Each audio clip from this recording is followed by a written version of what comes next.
A newspaper campaign in 1972 ended the most powerful Falcon Ford had ever built before a replacement could arrive. That car is number 1 on this list. 10 that made the 1970s unforgettable, counting from 10 to 1. Number 10.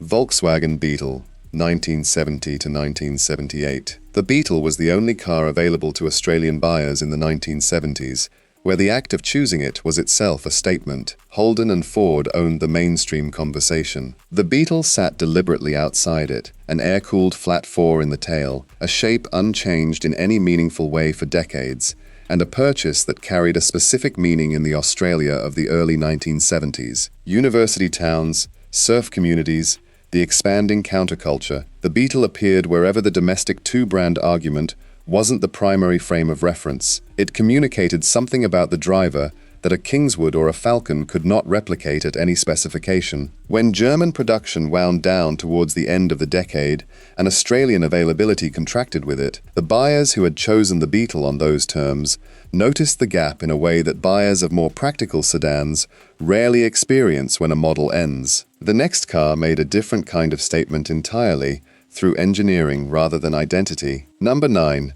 Mazda RX4, 1972 to 1977. The Mazda rotary argument in Australia through the 1970s was being made on two fronts simultaneously. The RX3 was building a performance reputation. The RX4 was attempting something harder, demonstrating that a twin-rotor Wankel engine worked convincingly in a larger, more settled family coupe. More interior space, a composed highway character, and the rotary's defining quality of building revs, with a smoothness that no piston engine of comparable displacement matched. The case the RX4 was making was that the Wankel didn't require an enthusiast buyer to prove its merit. A practical coupe buyer was a legitimate recipient of the technology as well. That argument reached fewer people than the performance case the smaller cars made, which is the simpler argument from the same engine in a lighter body. The RX4 is the version that demonstrated the rotary's range, and has been acknowledged for that at a fraction of the rate the smaller cars received. The next car built its legacy on a foundation no specialist knowledge was required to appreciate. Number 8.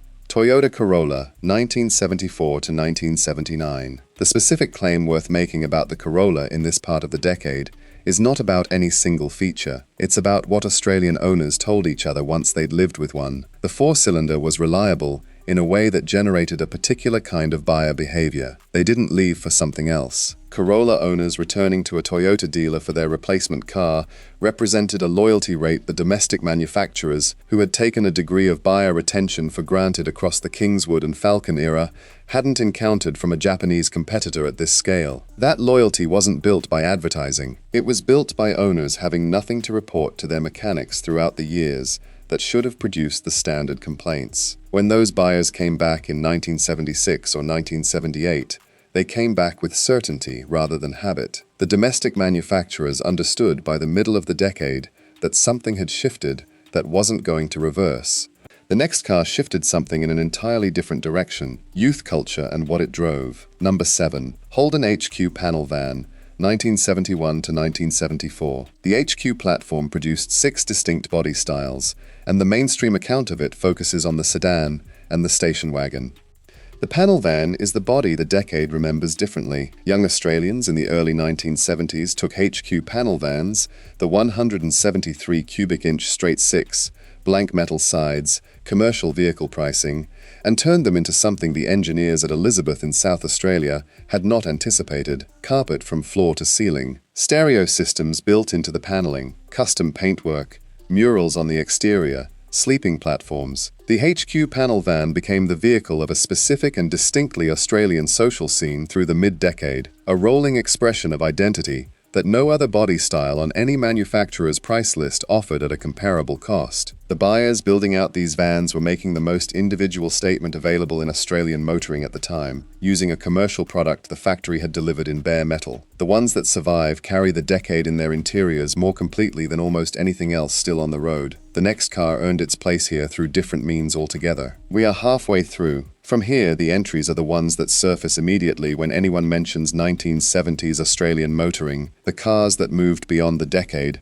and into the permanent record. The one at number 1 did that by being cancelled before a replacement was ready. That story is still ahead. Number 6. Chrysler Valiant Charger, 1971 to 1978. The part of the Charger story that the E49's performance reputation has consistently overshadowed is what the body itself represents. The Charger was designed in Australia by Chrysler Australia's styling team for the Australian market alone, a fastback coupe form with no direct equivalent in the Chrysler range anywhere else in the world, developed at Tonsley Park in Adelaide with the specific intention of producing a genuine Australian sports coupe at an accessible price. The 265 cubic inch Hemi 6 in the base specification and a body conceived by Australian designers for Australian tastes without reference to anything overseas. Most available cars in the Australian market of this period started life as designs produced elsewhere and adapted for local conditions. The Charger reversed that entirely, a car that existed only because of decisions made in Adelaide for no other market in the world. The E49 variants hold the performance record. The design record belongs to the whole car. The next entry built its credentials on something more exact than style. Number 5. Holden Torana GTHO 1, 1970 to 1973. To qualify the Torana for Group C touring car competition, Holden needed to produce sufficient road-going examples to meet the required production numbers. The GTHO 1 was the result, a 186 cubic inch six-cylinder fitted with a specially modified cast-iron cylinder head and triple carburetors, producing an engine considerably more sophisticated than the standard Torana unit, beneath bodywork that looked from the outside like a compact family Holden from Elizabeth in South Australia. The homologation process gave Australia something the automotive vocabulary of 1970 didn't quite have words for: a production car built to a competition specification, not a competition car modified for road use. Buyers who collected a GTHO 1 from a Holden dealer were receiving the direct benefit of engineering the motorsport program had developed specifically for circuit work. What it proved Holden's engineers were capable of when given a clear target shaped the Torana's entire following chapter. The car just ahead made an older version of the same argument and holds its place on this list without difficulty. Number 4. Holden HT Monaro GTS 350, 1969 to 1971. The HK launched the Monaro legend.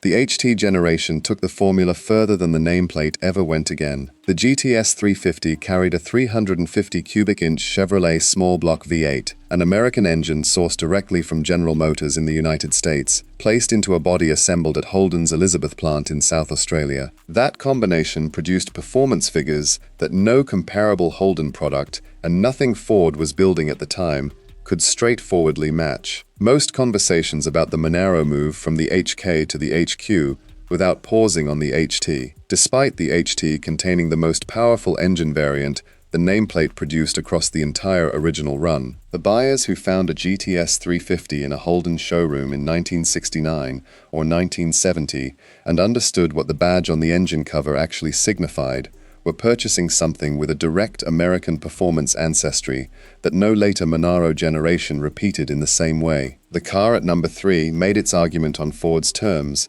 and it still stands. Number 3. Ford XA Falcon GT, 1972 to 1973. The detail that gives the XA GT its particular weight is the year it arrived. The newspaper campaign of 1972 had placed all three domestic manufacturers under pressure to step back from the performance escalation. Ford, Holden, and Chrysler each received a clear signal that government restrictions were being seriously considered. The development of a Phase I GTHO had been set aside. Performance Falcons appeared to observers at the time to be finished as a proposition. The XA GT, built at Broadmeadows in Victoria with a 351 cubic inch Cleveland V8, arrived directly into that atmosphere and demonstrated that the Falcon GT nameplate was not over, only changed in character. Front disc brakes, the Cleveland V8, and pricing that placed the car within reach of the buyer, who had been following the GT's development closely and was waiting to see what Ford did next. The XA GT was Ford's answer to that question. Performance remained a Falcon option. The next two entries made their arguments on a larger stage. Number 2. Datsun 240Z, 1970 to 1973. The 240Z arrived in Australia from 1970 with a 2.4-litre overhead cam inline-six, a Japanese-built sports car in right-hand drive. Priced against European alternatives, it was designed to outlast in a direct comparison. The buyers who drove a 240Z and then drove an MGB or a Triumph TR6 in the same week were performing a test. The 240Z was built to survive, and it survived them. The six-cylinder pulled cleanly from low in the rev range, the body sat long and composed at speed, and the whole car communicated an engineering ambition the Australian market had not previously associated with Japanese production. Most accounts of how Japanese cars reshaped Australian motoring concentrate on economy and reliability. The Corolla and 120Y story. The 240Z was a different argument from the same source, that a Japanese manufacturer could build a sports car an Australian enthusiast would choose on merit alone. That argument was new in 1970. By the middle of the decade, it had settled into the standard picture of what was possible. What comes next landed differently, not as an arrival, but as a conclusion, and has been significant for that reason ever since. Number 1. Ford XA Falcon GTHO Phase 3, 1971.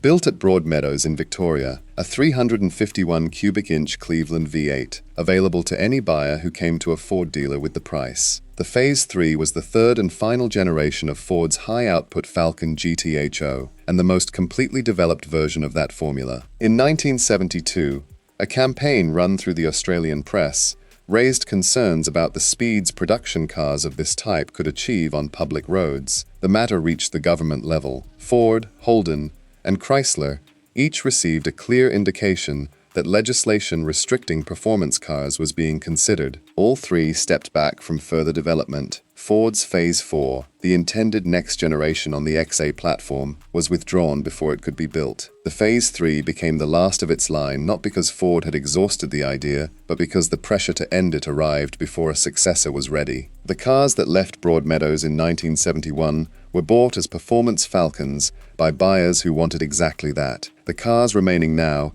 are among the most valuable Australian-built vehicles ever auctioned, not because they surpassed international contemporaries in sophistication, but because the particular way their era ended gave them a significance no specification sheet had included. The Supercar scare is the one episode in Australian motoring history where newspaper coverage determined what cars would be built next. The Phase 3 is the car that stood at the center of that moment, and the Phase 4 that never followed it has been an open question for 50 years. These 10 made the 1970s Australian motoring decade unforgettable in different ways, some through the breadth of what they meant to ordinary buyers, some through what they proved was possible, and one through the specific way its development was stopped. The decade produced enough to keep the argument alive across every decade that followed, and the argument is still going. Which of these is the one your memory goes to first when the 1970s comes up? Tell me in the comments. I read every one, and if Australian motoring history is what brought you here, a like and a subscribe to Sunburnt Chrome keeps it coming.